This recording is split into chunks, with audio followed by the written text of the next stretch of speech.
He's a mayor without a constituency, running an administration in exile. Tomotsu Baba is the leader of Namie, a now abandoned town just a few kilometres north of the nuclear plant.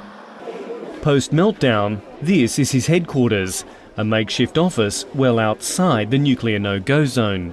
All our lives were ruined. The plant operator TEPCO has no sympathy for us. They're only thinking of profits. The government abandoned us too. There's a good reason why the people of Namie feel betrayed by their government.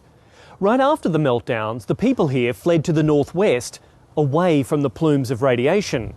Or so they thought. Because the government in Tokyo knew that that was the very direction the wind was blowing. But no one bothered to tell that to the people fleeing from this town. Does the government care about our lives? I cannot forgive what they did. How much is it? Emma Gibson from Queensland's Sunshine Coast was in Namie when the Fukushima reactors went into meltdown. She's returned to her teaching job in Fukushima, despite the fallout fears. I guess I just really loved the job that I had where I was, and I loved the people. I'd been there for a year and a half and I felt really attached to them. I didn't want to just leave because I had somewhere else to go, but they didn't, so I just really wanted to come back.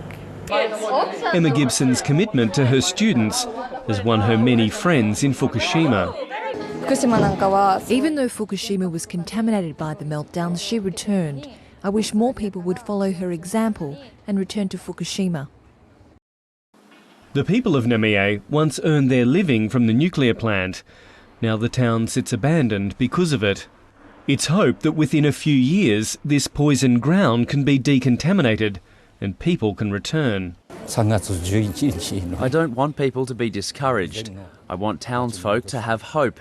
The hope we can live like we did before the disaster. The Japanese government says about 100 villages, towns and cities have been contaminated by the radioactive fallout.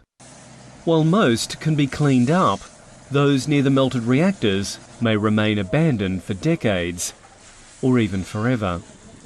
Mark Willacy, ABC News, Namie, Fukushima.